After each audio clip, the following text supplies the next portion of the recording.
استمرار يستر المدير الفني للأهلي في الاعتماد على طاهر محمد طاهر في هجوم الفريق في التقسيمات الأخيرة بمران الفريق يمنح الجميع إيحاء بأنه سيعتمد على اللاعب أساسيا على حساب مروان عثمان وشريف وكاموش لعدم قناعته بالثلاثي. يستر المدير الفني للأهلي يبدأ من اليوم شرح نقاط القوة والضعف في بيراميدز لوضع أفضل طريقة ممكنة للاستفادة منها في مباراة الاثنين القادم، ويوريتيتش يحاول إيجاد حل لإغلاق الجبهة اليمنى لمحمد الشيبي خوفا من قدرات تريزيجيه وبن شرقي الذي يميل أحيانا لهذه الجبهة، وذلك بعدما تسببت في خسارة الفريق بالأمس أمام الزمالك. تذاكر مباراة الأهلي وبيراميدز تنفذ بعد طرحها على موقع تذكرتي بنصف ساعة فقط نظرا للإقبال الكبير. سيد عبد الحفيظ يستغل خبراته الكبيرة في العمل مع لاعبي الأهلي نفسيا هو ووليد صلاح الدين لمساعدتهم على الاستفاقة والظهور بمستواهم الحقيقي في المباريات القادمة. نادي بيراميدز يستأنف تدريباته بدون راحة لمعالجة الأخطاء التي تسببت في خسارة الفريق أمام الزمالك قبل مواجهة الأهلي، ويوريتيتش يصبح مطالب بالفوز للحفاظ على منصبه وتجنب الإطاحة به. تقارير صحفية تؤكد أن وليد الكارت الأقرب لتعويض أحمد عاطف قطة في تشكيل بيراميدز أمام الأهلي في المباراة القادمة.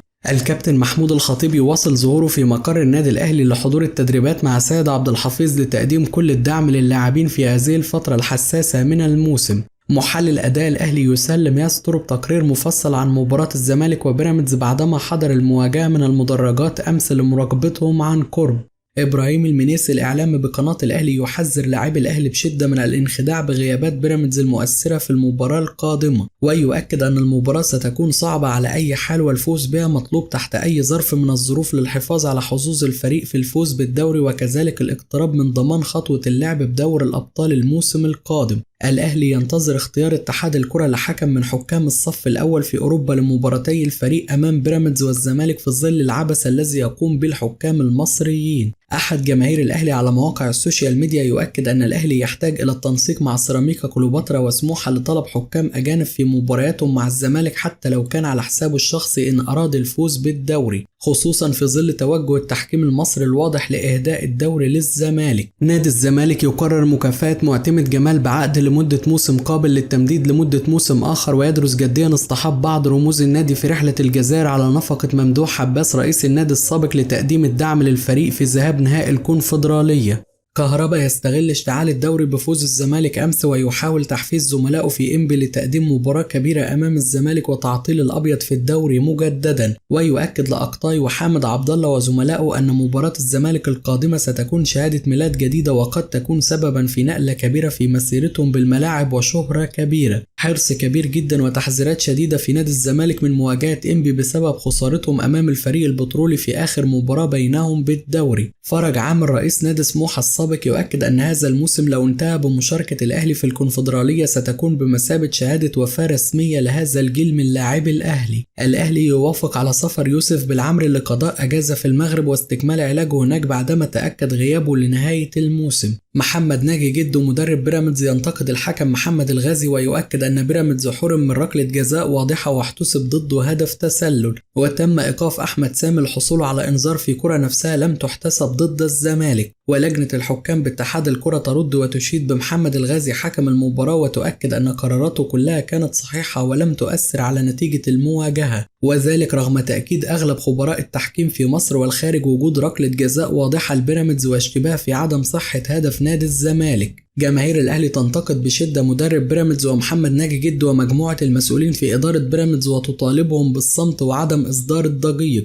وذلك بعدما وافقوا على خوض المباراة بحكام مصريين بكامل إرادتهم رغم أنه من الممكن أن يبحثوا عن العدالة بطلب حكام أجانب. مهيب عبد الهادي يهاجم يوريتيتش المدير الفني لبيراميدز بسبب الحديث عن التحكيم المصري بعد مباراة الزمالك أمس في المؤتمر الصحفي، ويؤكد أنه طالما ليس لديه أي رضا عن الحكام المصريين فكم من الأولى طلب حكام أجانب قبل المباراة مثلما فعل الأهلي، ويؤكد أنه يحمل التحكيم نتيجة فشله في إدارة المباراة. محامي دولي يؤكد لبيراميدز أن قبول طعن رمضان صبحي لا يمنح اللاعب الحق في العودة للملاعب مجددا لحين البت في أمره. نبيل عماد دونجا يهبط مع نادي النجمة لدور الدرجة الأولى السعودي بعد تزيل ترتيب دوري روشن. نادي الزمالك يتفق مع مودي ناصر لاعب إنبي على الانضمام للفريق في صفقة انتقال حر بعد انتهاء عقده مع الفريق البترولي. اتحاد الكرة يتفق بشكل شبه نهائي على مواجهة منتخب مصر لروسيا وديا في استاد العاصمة الإدارية 29 مايو القادم قبل السفر لأمريكا وخوض المونديال. حسام حسن المدير الفني للمنتخب الوطني يتمنى ألا تشهد الفترة القادمة أي إصابات في العناصر الأساسية للمنتخب الوطني في ظل اشتعال المنافسة على الدوري. هشام حنفي نجم الأهلي السابق يؤكد أن أي شخص يشاهد مباراة الزمالك وبيراميدز سيتوقع السيناريو الذي حدث في ظل طريقة اللعب الغريبة الذي خاض بها يوريتيتش المواجهة، ويؤكد أن ناصر ماهر كان أفضل لاعبي بيراميدز ومع ذلك يوريتيتش قام بتغييره،